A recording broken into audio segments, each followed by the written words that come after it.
voit amputer de 4 de ses membres chevronnés, notamment Raymond Tibanda de l'ULDC, Lambert Mende de la CCU, Trifon Kinké du PA et Banza Moukalai de l'UDECO. En croire le quotidien L'Avenir, avec 12 ans d'expérience parlementaire ininterrompue, Pius Mwabilou était bien placé pour remplacer le sage Banza Moukalai, nommé ministre de la Jeunesse et Sport, Culture et des Arts à la tête de ce groupe parlementaire. Le palmarès note pour sa part que le Parlement attend Matata Pogno de pied ferme. Le quotidien renseigne que la nouvelle couvée parlementaire est prête à dégainer sur Matata et son équipe dès le premier instant. Les élus du peuple attendent le nouveau gouvernement sur les priorités, en particulier le social. Par ailleurs, l'observateur tire une sonnette d'alarme et constate que les FARDC et les hommes proches de Bosco Ntaganda s'affrontent. Selon le journal, le combat du Nord Kivu a fait état de 15 morts, plusieurs dizaines de milliers de déplacés, une dizaine de localités occupées. Forum des As, qui relaie la même information, note que les FARDC ont récupéré quelques localités des mains des insurgés.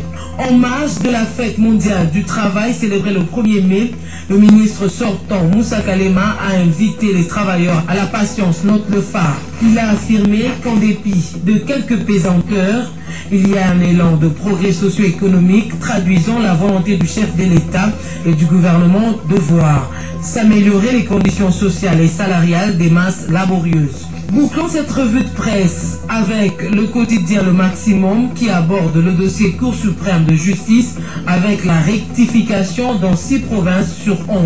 Le journal indique qu'on aura noté sur les 11 provinces que compte la RDC, seulement 6 ont été concernées par les décisions de la CSJ, le Katanga, l'Équateur, le Kasaï oriental, Kinshasa, le Sud et le Nord Kivu.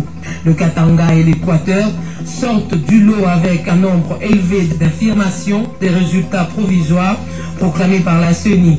Impossible de ne pas s'apercevoir que 3 proches parents de Ngoï Mulunda Nyanga, le pasteur président du bureau de l'institution d'appui à la démocratie, ont été disqualifiés par la Cour après avoir été proclamés élus par la CENI. Est particulièrement frappante la situation de la circonscription de Malemba Nkulu au Katanga. La CSJ y a carrément invalidé les 4 élus proclamés par la CENI après avoir liquidé un frère de Ngoï Mulunda dénommé Ngoï Mulunda Nyanga à Kalemi au profit de l'UDECO, Vicky Katouma, rapporteur adjoint de l'Assemblée nationale pendant la transition 1+4. Le moins cocasse n'est pas que le sortant et l'entrant sont tous de la majorité présidentielle. Sacré Ngoï Mulunda.